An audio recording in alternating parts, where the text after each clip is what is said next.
Hindi sang-ayon si dating Presidential Legal Counsel Attorney Salvador Panelo sa panawagan na pauwiin ng China si Chinese Ambassador Wang Shilian. Ayon kay Panelo, kung gagawin ito ay lalong hindi magkakaunawaan ng dalawang bansa. Unang-una, ang ambassador, kinatawan ng bansa, yan ay sumusunod lamang kung ano ang patakaran ng foreign policy nila. Kaya hindi naman sila po pwedeng gumalaw outside of what he has been directed to do. Ginagawa naman niya ang trabaho niya. Pero ang problema, okay siya dito, pero yung dun sa lugar na pinagkakaguluhan, nag-aawayan, hindi. Baka iba naman ang kautusan ng mga nandun sa West Philippine Sea. Iba naman ang nandito sa kanya. Okay, hindi yan ang solusyon dyan.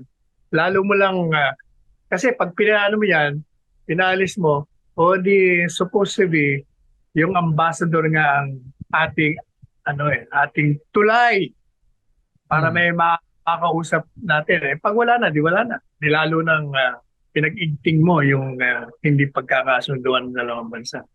Magugunita dahil sa panibagong insidente sa West Philippine Sea nitong weekend ay ipinanawagan ni Senate President Juan Miguel Zubiri kay Pangulong Bongbong Marcos ang pagpapauwi kay Ambassador Wang Shilian. Kaugnay nito sinabi ni Panelo, dapat magkaroon na ng Code of Conduct upang masolusyonan ang tensyon sa pinag-aagawang teritoryo sa West Philippine Sea. Despite the fact na nag-usap yung ating Pangulo at saka yung Pangulo ng China, sa tingin natin, kailangan talaga ang focus ng pag-uusap nila. Yan lang. Kasi kung usap lang ng ilang minuto dahil sa isang event, walang mangyayari dyan. Kailangan talaga yung tunay na usapan.